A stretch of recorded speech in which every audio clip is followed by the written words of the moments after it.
하나님 말씀 시편 23편 5절 같이 독하겠습니다.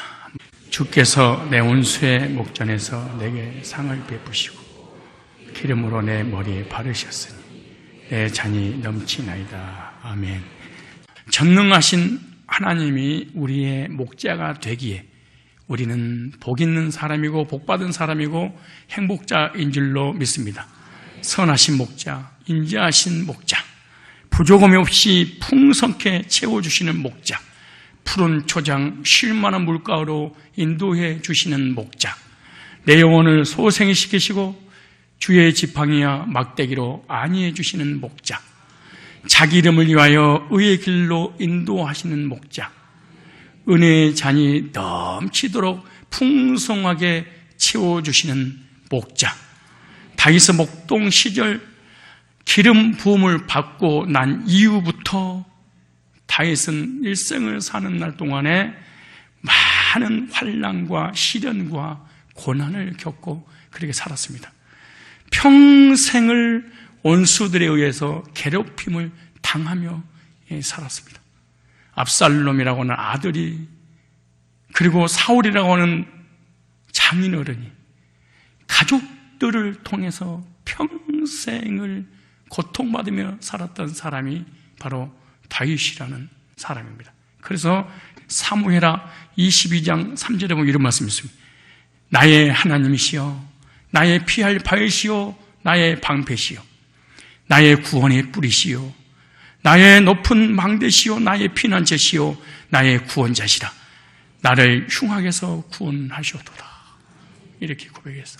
고난의 고통 가운데 그가 했던 고백들입니다. 구약이 하나님의 사랑을 가장 많이 받던 다윗, 하나님의 사랑을 가장 많이 받았던 사람, 다윗만큼 복받은 사람이 없는 듯 시편 23편 그렇게 고백하고 있습니다. 어떻게 해요? 나는 부족함이 없도다. 내 잔이 넘치나이다. 왜 주님은 다윗을 그렇게 사랑하셨고 그렇게 많은 복을 다윗에게 하나님께서 부어 주셔버렸을까? 다윗은 하나님을 자신의 목자로 삼고 일생을 살면서 자신의 삶을 가리켜서 결론을 이렇게 냈어. 내 잔이 넘치나이다. 하나님을 목자로 따르는 성도는 어떤 상황에서도 내 잔이 넘치나이다, 이런 고백을 해야 될 줄로 믿습니다. 똑같은 삶인데 감격한 자와 불평한 자가 있습니다. 여러분들은 똑같은 환경, 똑같은 상황을 만났을 때 원망 불평하는 사람입니까? 감사와 감격의 고백을 하는 사람입니까? 다윗은 왜 내 잔이 넘치나이다 이렇게 하나님을 향하여 고백할 수 있었을까요? 첫째, 구원의 은혜를 베풀어 주셨기 때문에 그렇습니다. 5절 볼까요? 주께서 내 온수의 목전에서 내게 상을 베푸시고 기름으로 내 머리에 바르셨으니 내 잔이 넘치나이다. 5절은 구원의 확신에 관한 부분인데요, 구원의 확신을 가진 사람이 원망 불평을 잘한다. 이 사람은 자기에 대해서 하나님께서 베풀어 주신 잔이 전혀 없다고 생각해서 그렇습니다. 구원의 은혜를 베풀어 주셨기 때문에 다윗은 내 그 환난과 시련과 역경과 그 고난과 압살롬이라고 하는 아들이 자기를 죽이려고 그러고 자기 장인 어른이 왕자리가 불안해서 시기가 발동이 돼서 자기 사위를 평생을 쫓아다니면서 죽이려고 했는데 단 한 번도 다윗은 오만불평하지 않았습니다. 아니, 집구석이 완전히 쑥대밭이 될 정도로 집구석에서 구태타가 일어났습니다. 그런데 다윗은 원망불평하지 않고 내 잔이, 구원의 잔이 이것 때문에 넘치나이다, 이런 고백을 했어요. 그리고 이렇게 말해요. 온수의 목전에서 상을 베푸시고 그랬어요. 진수성찬입니다. 밥상을 대접받는 것이잖아요. 목자는 양의 복지를 위해서 모든 것을 준비한답니다. 먼저 양들을 향한 목자의 복지에 대한 행위의 문화적 배경을 보면요, 목자가 고혼해서 하는 일이 있습니다. 미리 시간과 수고를 들여서 양떼를 위해 높은 산지의 방목장에 올라가 양들을 위해서 모든 준비를 합니다. 이른 봄 햇볕에 눈이 채 다 녹기도 전에 목자는 양떼들보다 앞서 거칠고 험한 산지로 예비답사를 떠나는데 이는 초장을 살피기 위해서 그렇습니다. 그리고 양들이 도착하기 직전에 양들 앞에 베풀 상을 준비하기 위해 한두 차례 더 답사를 합니다. 초장의 풀은 얼마나 자랐는지, 혹여나 먹으면 직사는 독초는 없는지 또 살펴보고 있거든. 양이 도착하기 전에 독초는 풀 한 포기도 남기지 않고 찾아서 다 뽑고 제거해버립니다. 양떼를 위해 물 웅덩이와 샘과 물 마시는 곳을 깨끗하게 치우고 지난 가을과 겨울 동안 쌓인 나뭇잎과 장가지들과 돌, 흙덩어리들을 말끔히 치우고 예전에 물을 가둬두기 위해 흙으로 만들었던 뚝은 다시 수리하여 샘 주변에 무성하게 우겨진 잡초나 풀 혹은 가시던 물은 모조리 걷어내고 양떼가 물을 편히 마실 수 있도록 철저하게 목자는 준비를 합니다. 이 모든 것은 모두 여름철에 목자가 양에게 상을 베풀기 위해서 준비해 둔 것입니다. 그리고 상 위에 풀을 올려놓고 양들이 오면 먹도록 해주는 거예요. 그것은 곧 내 온수의 목전에서 내가 상을 베푼다, 그런 양에게 적용되어지는 것은 이런 의미입니다. 그리고 평온하게 누리며 이 양들은 풀을 뜯어 먹고 거기서 차려둔 곳에서 참된 쉼을 얻는 것입니다. 그러나 목자가 미리 양떼의 안전과 복지를 위해 모든 준비와 만발의 조치를 취했으니 양들이 고지에 여름 방목장이 있을 동안 아무런 문제가 없을 것이라고 생각한 것은 큰 오산입니다. 여전히 약탈자들이 공격을 위험이 있고요, 독초들이 도단할 우려가 있고요, 산 꼭대기로부터 폭우가 몰아닥칠 염려가 계속 있는 거예요. 그 밖에 수많은 재난이 그치지 않고 들이닥칠 가능성도 또한 여전히 남아있습니다. 그뿐 아니라 교활한 짐승들이 우글거립니다. 그래서 밤을 틈타 양떼 가운데 들어와 끔찍한 행패를 부리는 날짐승들이 있어요. 어떤 암양은요, 살점이 뜯기고 피를 흘린 채 자리에 죽어 넘어진 양도 있고요, 어떤 암양은 천적의 발톱에 찢겨 치명상을 입기도 하고요, 어떤 양은 털이 한 움큼씩 뭉텅뭉텅 빠져 있기도 하고요, 어떤 양은 약탈자의 습격에 놀라 도망가다가 넘어져 뼈가 부러지기도 하고요, 또 어떤 양은 겁에 질려 그냥 벙어리가 되기도 하고요, 어떤 양들은 피를 다 쏟을 때까지 매하고 애처로운 울음소리조차 내지 못하는 양도 있고요. 이런 원수들의 공격 앞에서 양들은 속수무책으로 당할 수밖에 없다는 거예요. 그래서 목자는 양들을 늘 살펴야 하고 주변에 적을 물리치는 일을 하는 것이 바로 목자들이 하는 일입니다.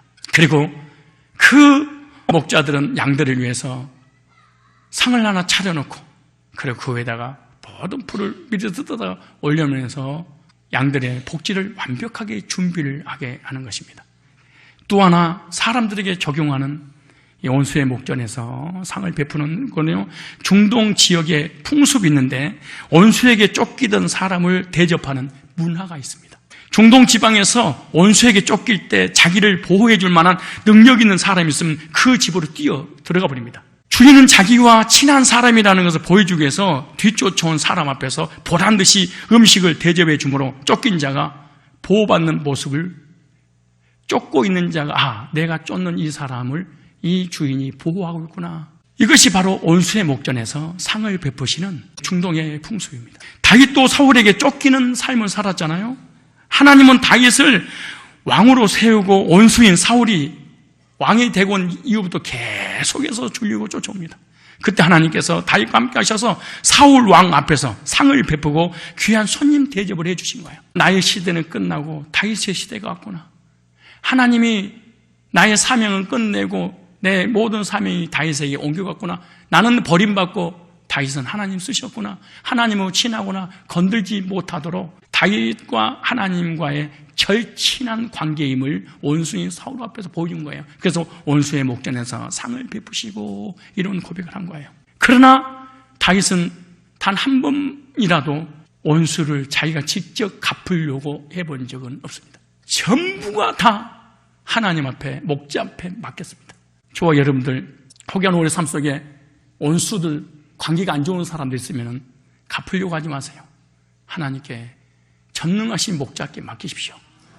그런 그분이 다 온수의 목전에서 보란듯이 우리하고 친한 관계임을 보여주므로 온수가 한 길로 왔다 7길로 도망가도록 해 주실 것입니다. 이와 같이 하나님을 떠나 범죄케 함으로 우리의 영육간의 모든 삶을 파멸의 길로 끌어갔던 온수 마귀를 통해 우리의 삶 속에서 이런 비극이 발생할 것은 미연에 방지하시고자 주님 우리에 앞서가시고 모든 독초를 미리 제거해 두셨습니다. 언제 그런 줄 아십니까? 만세전에, 창세전에 이런 사단과 죄와 저주와 사망과 지옥이 있을 걸 아시고 우리가 태어나기 전에 만세전에, 창세전에 다 이런 것을 제거하려고 다 계우세우셨습니다. 위대하신 선한 목자 예수님께서 우리가 처하게 될 모든 환경과 공경에 우리보다 앞서 행하셔서 우리를 위해 말끔히 처리해 주시고 제거하시고 준비해 두셨습니다. 우리가 성경을 통해서 하나님의 사람들이 위기에 처했을 때마다 언제든지 하나님이 앞서 해결해 주셨던 사건들을 많이 보게 됩니다. 여러분, 우리가 환경과 사건과 상황과 사람과 물질과 여러 가지 시험으로 인해서 공경의 위기에 빠질 때가 얼마나 많습니까? 그럴 줄 알고 미리서 하나님께서 은혜를 주시고요. 그럴 줄 알고 미리서 말씀을 보내시고요. 그러기 위해서 미리서 그 환경을 이기려고 하나님이 믿음을 먼저 주셨다는 사실을 알아요. 여러분, 우리가 믿음을 이렇게 굳세게 갖잖아요. 믿음을 굳세게 갖는다는 것은 앞으로 어떤 고난과 어려움이 있을 수 있다는 것입니다. 그 고난과 어려움을 이겨내게 하기 위해서 미리서 믿음과 은혜와 말씀을 하나님이 내게 보내주시는 거예요. 그리고 그 환경을 딱 만나면 그것을 넉넉히 이기게 되는 거예요. 오늘날도 위대하신 선한 목자께서는 우리가 만날지 모를 공경을 미리서 예측하시고 앞서 물리치고 계신 줄로 믿습니다. 사단이 우리를 쫓아오다가 꼼짝없이 한 길로 왔다 7길로 도망가도록 온수의 목전에서 주님이 상을 베푸시는 거예요. 온수 마귀 사단의 목전에서 구원의 은혜를 베풀어 주신다는 거야. 이 사실을 믿는 우리는 어떤 어려움에 처하든지 이 감격을 절대로 잊어서는 안 됩니다. 예수 믿고 구원 받았다고 하는 사람이 구원의 감격을 딱 잃어버리는 순간 그 사람은 그리스도인이라고 하기 힘듭니다. 이 사람은 그냥 불신자라고 봐야 됩니다. 세상을, 자신을, 환경을, 고난을 이길 수 있는 것이 뭔 줄 아세요? 깡다구가 아니야. 그리스도인들은 구원의 확신이지. 구원의 확신이 있는 사람은 늘 고백을 해. 내 잔이 넘치나이다. 하나님께서 우리를 받아주시고 상을 베풀어 대접해 주시기 위해서 우리의 앞서 가서 다 답사해 주시고 그리고 흠도 없이 완벽하게 만들어 오시고 우리를 초청하시는 거예요. 어떻게 답사하셨을까요? 창세기 3장입니다. 하나님을 떠난 죄인을 구원하시기 위해서 주님이 직접 찾아오셨습니다. 하나님을 떠난 범죄한 인간에게 요한복음 1장 1절로 14절에 말씀이 육신이 되어 창조주가 구세주가 되어 하나님이 사람의 몸을 입고 이 땅에 오신 거예요. 그리고 모든 사람이 죄를 범하였는데 그 죄 문제를 해결하기 위해서 로마서 5장 8절에 우리가 아직 죄인 되었을 때 그리스도께서 우리를 위하여 죽으심으로 하나님이 우리에 대한 자기의 사랑을 확증하셨는데 2000년 전에 이 땅에 오셔서 답사하셨어요. 그리고 히브리서 2장 14절로 15절에 보니까 사망으로 말미암아 사망의 세력을 잡은 자가 있는데 요한복음 19장 30절에 사망의 세력을 잡은 사단의 권세를 십자가에서 다 이뤘다 깨셨다는 거예요. 그러므로 2000년 전에 우리의 모든 죄로 인한 사망, 심판, 저주 문제를 다 답사하셨고 해결해 놓으셨습니다. 우리는 사단의 공격을 받으며 일생 동안 살 수밖에 없는 존재입니다. 너는 하나님께 범죄한 죄인이기 때문에 형을 받아 지옥 가야 된다고 늘 내 마음과 내 생각 속에 사단은 참소합니다. 죄만 짓기만 하면 사단은 우리 마음속에 우리 생각 속에서 말합니다. 넌 버림받았어. 너 벌받아. 그리고 계속해서 사단의 참소리에 인해서 두려움과 불안과 공포가 우리 마음속에 사라지지 않아요. 이건 사단의 참소입니다. 그런데 진수성찬에 대접받고 죄사함 받아서 정죄했던 온수 앞에서 하나님이 다 용서해 주심으로 해결했다고 상을 베푸심으로 사망의 권세 잡은 자 사단은 떠나가게 되는 거예요. 2000년 전에 십자가에서 다 해결해 놓으시고 우리에게 구원의 상을 베풀어 주신 거예요. 십자가에서 하나님 만나는 길을 열어주시고요. 십자가에서 모든 죄와 저주와 사망의 문제 해결하시고요. 사망 곳에 잡은 자 사단도 십자가에서 다 깨뜨리신 줄로 믿으시기 바랍니다. 이 사실을 2000년에 답사인데 그걸 지금 우리에게 적용하는 거예요. 그 적용이 뭔지 아세요? 그러므로 너의 모든 과거에 지은 죄 간과해 주셨다 이렇게 말합니다. 너의 과거에 지은 모든 죄를 기억지 않고 도말해 주셨다. 이게 원수의 목전에서 죄 문제 해결받았고 구원받게 함으로 상을 베푸신 겁니다. 미래 지을 죄 더 이상 그 죄로 인해서 정죄해서 사망, 지옥으로 끌고 가지 않을 거라. 원수의 목전에서 당당하게 살도록 죄 문제 해결해 주셨습니다. 마귀는 계속해서도 죄를 졌으니 심판받고 지옥에 간다고 우리에게 참소합니다. 근데 예수님은 우리에게 말씀하십니다. 저를 믿는 자는 심판을 받지 아니할 것이요. 내가 진실로 너에게 이르노니 내 말을 듣고 또 나 보내신 이를 믿는 자는 영생을 얻었고 심판에 이르지 아니하느니 사망에서 생명으로 옮겼느니라. 우리 모든 일생에 지은 죄를 십자가에서 다 해결해 주셨고 해결된 그 답사하셨던 그 주님을 나의 것으로 받아들일 때 지금 나의 죄가 용서받음으로 원수 앞에서 구원의 상을 베풀어 주신 줄로 믿습니다. 원수 마귀가 우리를 쫓아오다가 진수성찬의 상을 대접해 주신 걸 보고 꼼짝없이 우리 곁을 떠날 수밖에 없는 것입니다. 왜? 원수의 목전에서 은혜를 베풀어 주시기 때문인 거예요. 원수의 목전에서 상을 베푸시고 진수성찬을 받았으므로 내 잔이 넘치나이다. 우리가 구원받아 하나님의 보호를 받게 됨이 넘치는 잔이라는 것을 성경 우리에게 말씀해 주고 있는 거예요. 어떤 사건이나 어려움에 처하든지 이 감격은 절대로 그리스도인들이 잊어서는 안 됩니다. 어떤 사건, 어떤 환경 가운데서도 절대로 잊지 말아야 될 게 내 잔이 넘치는 이게 구원의 잔을 얘기하는 거야. 구원받지 못했다면 나는 어떤 사람으로 어떤 삶을 살았을까 하면 생각해 봐요. 영원한 지옥의 형벌을 받아야 되는데 영원한 천국을 인도해 주셨어. 우리는 넘치는 복을 받았습니다. 넘치는 감격으로 사시길 바랍니다. 원수의 목전에서 상을 베푸신 하나님께 감사와 영광을 돌려야 됩니다. 어떻게요? 예배로, 기도로, 교제로, 헌신으로 우리 하나님께 어떤 사건, 어떤 상황, 어떤 문제가 온다 할지라도 이 구원의 감격 때문에 감사로 바뀌어야 돼. 두 번째, 왜 내 잔이 넘친다고 고백했을까? 택함받은 은혜 때문에 그래요. 여기 기름으로 내 머리에 바르셨으니 내 잔이 넘친나이다. 주께서 내 원수의 목전에 내게 상을 베푸시고 기름으로 내 머리에 바르셨으니 내 잔이 넘치나이다. 이 언어를 보면요, 기름으로 머리에 부으셨으니 바르셨으니 이 단어는 이 다센이라는 단어입니다. 다센이란 말은 살찌게 하다, 만족시키다라고 하는 단어입니다. 기름으로 다윗의 머리에 부었는데 완전 만족입니다. 그런데 문법이 PL 강조 능동으로 됐어요. 200%의 강한 타의적 표현, 즉 강한 힘에 의해서 거부할 수 없는 만족. 이것은 하나님께서 원수가 보는 앞에서 배가 엄청 부르게 해준다는 거예요.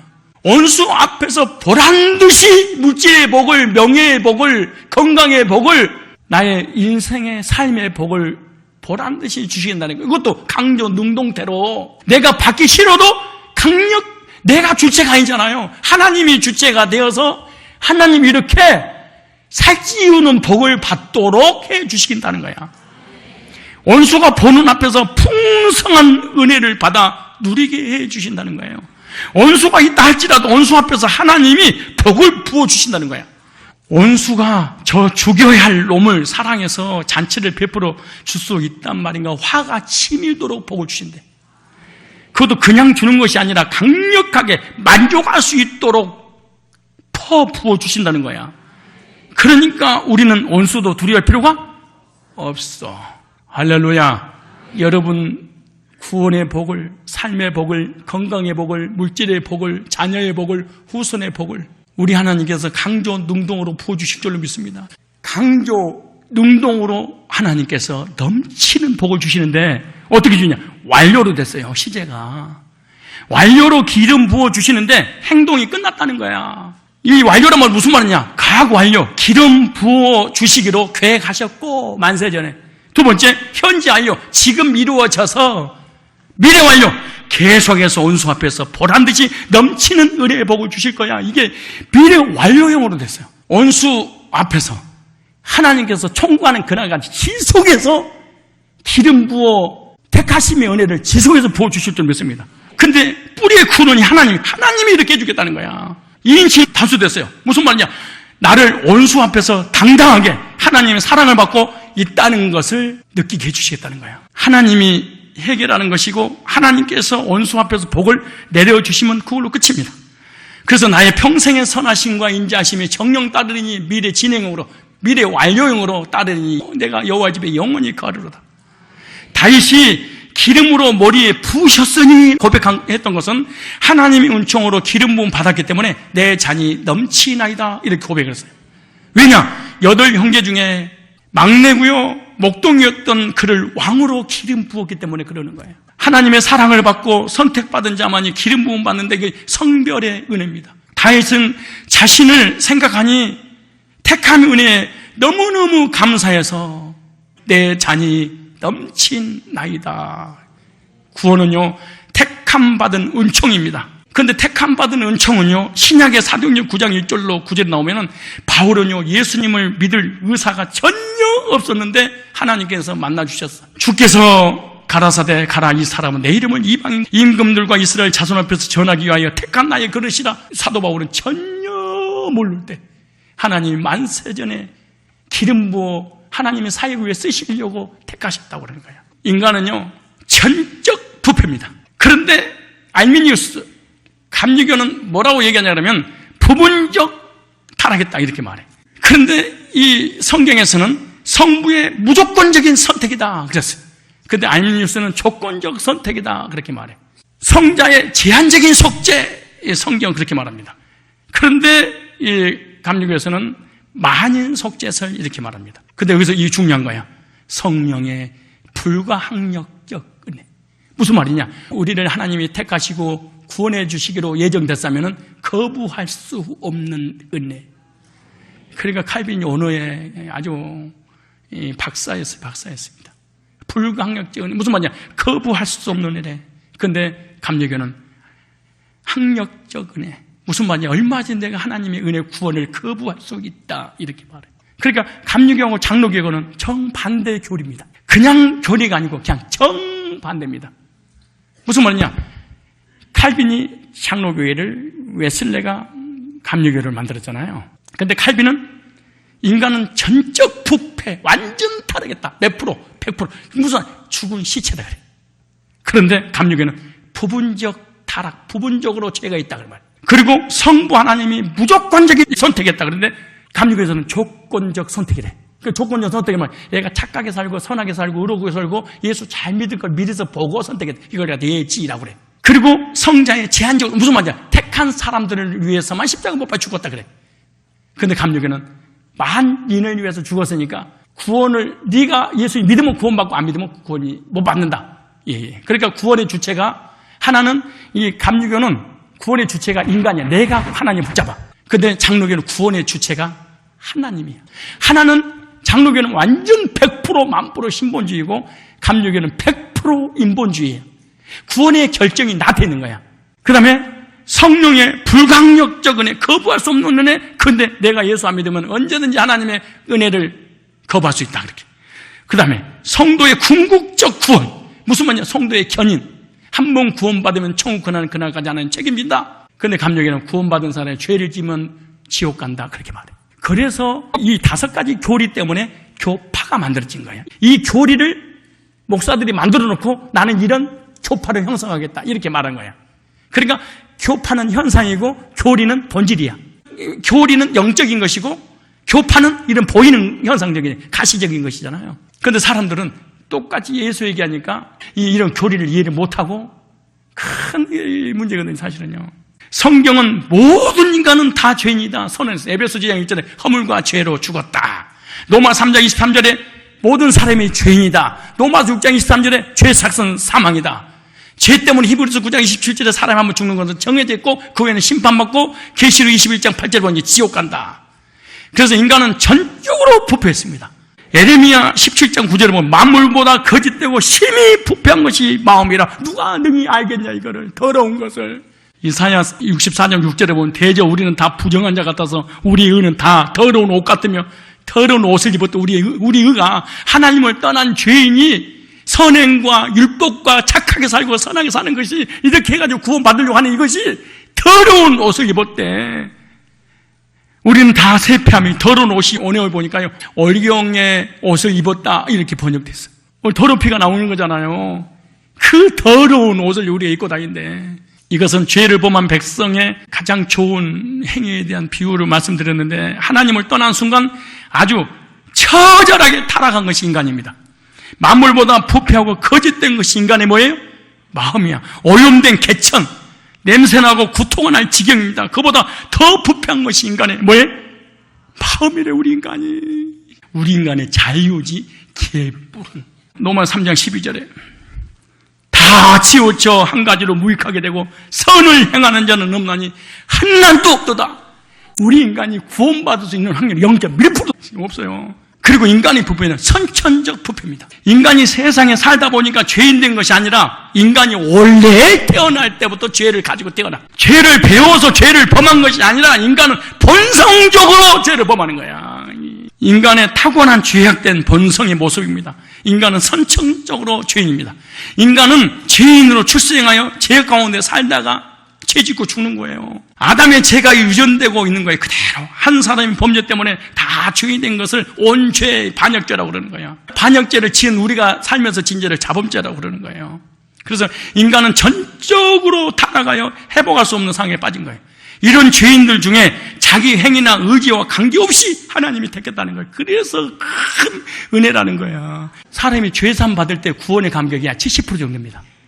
근데 택하심에 대한 확신이 오면은 이게 100%가 됩니다. 전에 있었다 2000%가 와버립니다. 이게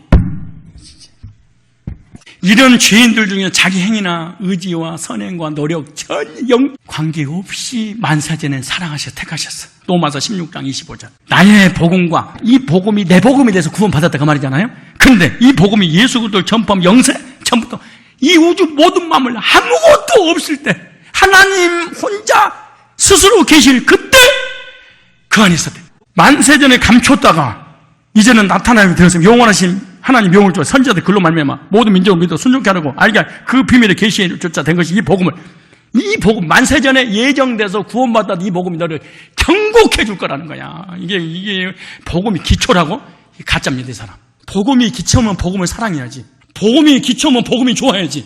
복음이 기초면 너무너무 행복해야지. 복음이 기초인데 스트레스가 쌓이고 화가 나고 기초인데 무시해? 말도 안 되는 일이지. 디도스 1장이죠. 영생의 소망을 인함이라. 이 영생은 거짓이 없으신 하나님이 영원한 때 올람이라고 하는 영원 전에 하나님 나를 영생주로 작정했다. 갈라디아서 1장 15절. 그러나 내 어머니 태로부터 나를 택정하시고 은혜로 나를 부르신 이가 행위가 아니야. 율법이 아니야. 선행이 아니야. 은사가 아니에요. 비유풀이가 아니야. 은혜로 부르셨대. 에베소서 1장 4절. 그 창세전에 그리스도 안에서 우리를 택하사 우리를 사랑하면서 그 앞에 거룩고 흠이 없게 하시 누구 뜻대로? 그 기쁘신 뜻대로 예정하사. 만세전 창세전에 하나님이 구속의 계획을 세우셨고 하나님의 프로그램 속에 나에 대한 계획을 다 넣으셨대. 하나님의 절대적인 주권입니다. 갈라디아서 1장 15절 하나님의 은혜입니다. 로마서 1장 7절에 보면 다만 사랑하셨다 그래. 그럼 어떻게 택하신 걸 할 수 있을까? 여러분 로마서 8장 29절 하나님이 미리 아신 자들로 또한 그 아들의 형상을 본받게 미리 뭐 했으니? 정하셨으니 예정하셨으니. 그다음 보세요. 미리 아셨다 그랬잖아요. 미리 아시고 미리 여기 나온 29절에 아신 자들로 예지 미리 정했다 예정 그죠? 미리 나를 알고 정해놨어요. 근데 보세요. 또한 그들을 뭐 하시고? 부르시고 소명 그 말이에요. 소명 복음으로 부르는 것 이 말이에요. 이 복음으로 부르는 것 여기서부터 예지와 예정은 나는 몰라. 미리 알고 정해놓은 건 우리는 몰라. 근데 언제 아냐? 복음이 들려진 것 그때부터 알아. 이건 현재잖아요. 그래서 예지하고 예정하는 과거, 영원 전이고 이 복음을 내가 지금 들려주고 있는 것은 뭐 하는 거고? 현재고. 이거 내가 듣고 있죠? 알아? 지금 몰라? 알잖아요. 근데 여기서 끝나는 게 다 복음 들어. 그런데 의롭다 하시고 구원이 이루어져야 돼. 뭘 하시고? 의롭다 하시고 그 다음에 영원할 것이느냐? 천국 주셨느냐? 그죠? 미래 완료를 주셨잖아요. 그러니까 예지하시고 예정하신 건 하나님의 것이야. 근데 지금 현재 복음이 들려졌어. 근데 그것이 내가 믿어졌어. 그런데 믿었는데 믿는 순간 죄산받은 나는 뭐가 돼서 나 의인이구나. 나 죽어도 이제 어디 가는구나? 천국 가는구나. 이 복음이 여기까지 왔으면 있어. 예정된 게 맞아. 택한 게 맞아. 얼마나 감사해. 또 미리 정하신 그들을 또한 부르시고 정해놓고 불렀어. 복음으로 불러놓고 난 다음에 의인이 만들었어. 의인 만들어서 어디 간다고? 천국 간다고. 그래서 복음을 듣고 그것이 믿어졌습니다. 믿어졌으면 예정된 백성인 줄로 믿으시기 바랍니다. 택하신 목적이 뭐냐? 하나님의 영광을 위하여 성화된 삶을 살고 영원한 하나님 천국에 상급받게 하시려고 그런 거예요. 택하심에 감사하시기 바랍니다. 감사하고 사십니까? 왜 택하셨다고요? 무조건적으로. 왜 택하셨다고요? 사랑하셔서.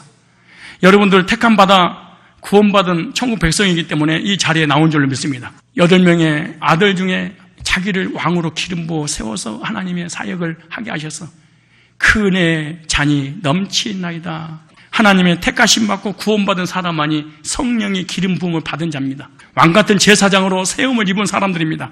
하나님의 귀한 사역에 쓰임 받은 것이야말로 얼마나 존귀한 사역입니까? 택함 받아 구원받은 은혜에 내 잔이 넘치나이다. 나 같은 죄인이 하나님의 자녀된 것은 넘치는 잔이며 부족한 나를 하나님의 쓰임받게 하는 것도 넘치는 잔입니다. 막대기 하나 들고 양치던 나를 왕의 자리로 앉게 하시니 늘 감격하여 내 잔이 넘치나이다 고백했습니다. 과거, 현재, 미래도 계속해서 나를 사랑하셔서 인도하실 그 하나님 믿어지니까 내 잔이 넘치나이다. 나를 택하셨습니다. 만세제 나를 택하시고 예정하셨습니다. 그렇기 때문에 구원은 틀림없습니다. 중간에 변경될 수 절대로 없습니다. 왜? 미래까지 계획이 끝났으니 그러지.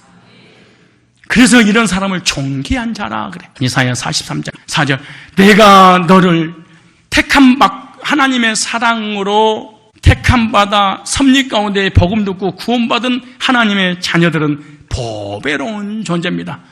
내가 하나님이 너를 광종이를 보배롭고 존귀하게 여기고 광종이 너를 사랑하였은즉 내가 사람들을 주고 너를 바꾼 백성들 내 생명을 대신하리니. 하나님께서 사랑을 고백하는데 우리를 향해서 뭐라고 그래요? 보배롭고 존귀한 자. 얼마나 보배롭고 존귀하길래 하나님의 아들 독생자를 죄인을 위해서 바꾸치겠을까요? 그러므로 저와 여러분들은 예수님을 바꿀 정도로 우리를 사랑하셨으니까 우리는 가치 있는 존재입니다. 무가치한 존재가 아니에요. 존귀하게 여기시는데 너무너무 비싸서 여러분들도 여러분 자신이 존귀하다고 스스로 인정을 해야 돼. 여기 이름을 놓고 한번 해봅시다. 4절에 강종이를 광종이를 보배롭고 존귀하게 여기고 광종이를 사랑하였은즉 내가 사람들을 주어 광종이를 바꾸며 백성들로 광종의 생명을 대신하리니. 무슨 말이에요? 내가 죄를 지면 하나님이 형벌 내리면 죽어버리니까 내 대신 북택자를 하나님이 데려간대. 하나님의 사랑 아주 이기적이에요. 모든 사람 사랑한다고 그런 소리 아니에요. 하나님은요 택하신 사람만 사랑해. 만민을 사랑하는 게 아니고 택하신 종. 하나님 백성들이 잘못하니까 애굽 사람들을 저주해서 이스라엘에서 출애굽시켰어요. 택하셨다는, 택함 받았다는, 사랑받았다는 존귀한 자라는 확신을 가질 때 삶을 멋있게 살아갈 수 있습니다. 무슨 말이냐? 어떤 일이 있어도 쓰러지지 않아. 하나님의 사랑을 받은 사람은 얼굴이 달라집니다. 쓰러졌다가도 뭔 줄 아니? 오뚜기 같은 삶을 살아. 내가 쓰러질 사람이? 아니야. 내가 우울할 사람이? 아니야. 내가 넘어질 사람이? 아니야. 내가 사망 음침한 골짜기에 머물러 있을 사람이? 아니야. 내가 택함 받은 사람이야. 구원받은 사람이야. 하나님의 사랑받은 존귀한 자야. 예수님을 바꿔서 나도 샀어. 나는 예수님 자. 나는 비싸. 이런 삶을 살아야지. 근데 예정되지 않고 택함 받은 적이 없는 사람은 한 번 시험이 들면 다시는 못 일어납니다. 절대로 못 일어납니다. 그렇게 쓰러진 채 가버립니다. 왜? 하나님의 사랑을 경험한 적이 없어서 그렇습니다. 여러분, 부모님의 사랑을 받았던 아이가 무슨 문제가 있어서 집을 나가잖아요. 그럼 부모님의 사랑을 경험한 사람은 부모님 나 품어줄 것을 믿기 때문에 다시 돌아와. 그런데 부모의 사랑을 받지 못하고 자란 아이가 부모님한테 혼나고 그렇게 자란 아이는 어느 날 집을 떠나면 부모님 무서워서 돌아올 수가 없답니다. 마찬가지로 하나님의 사랑을 경험한 사람은 하나님을 떠났다가도 그 사랑을 경험하게 돌아올 수 있는 용기가 생겨. 근데 하나님 사랑을 경험한 적 없는 사람은 떠나면 다시는 돌아오지. 왜? 하나님이 벌레인 줄 알고 두려워서 못 와. 하나님이 나를 보배롭고 존귀하게 여기시기 때문에 하나님은 저와 여러분을 보호하시는 보호자인 줄로 믿습니다. 나를 책임지시고 모든 걸 해결해 주실 것입니다. 그의 평생의 선하심과 인자심이 청령 나를 따르니 내가 여호와의 집에 영원히 거하리로다. 시편 23편 5절입니다. 내 자니 거기다 이름을 넣고 주께서 시작. 주께서 광종이 온수의 목전에서 강종에게 상을 베푸시고 기름으로 광종이 머리에 부르셨으니 광종이 잔이 넘치나이다. 할렐루야. 제가 여기서 단어 하나를 여러분에게 소개를 하면 여러분들은 딱 한마디 넘치나이다 이거만 하시면 돼. 아시겠죠? 시작할까요? 자, 만세전에 택하심의 은총의 잔이 복음으로 부르심의 잔이 죄산 먹고 의롭다고 선언해 주신 잔이 구원의 잔이 은혜의 잔이 부족함이 없이 풍성케 채워주시는 잔이 푸른 초장 쉴만한 물가로 인도해 주시는 잔이 내 영혼을 소생시켜 주시는 잔이 주의 지팡이와 막대기가 나를 안위해 주시는 잔이 주의 나라의 일꾼으로 사용해 주시는 잔이 자기 이름을 위하여 의의 길로 인도해 주시는 잔이 쓰임받는 잔이 축복의 잔이 주께서 함께 하시는 잔이 지키심의 잔이 보호하심의 잔이 승리의 잔이 삶의 풍성한 복을 베풀어 주실 잔이 영원히 나의 삶을 천국 가는 그날까지 책임져 주시는 잔이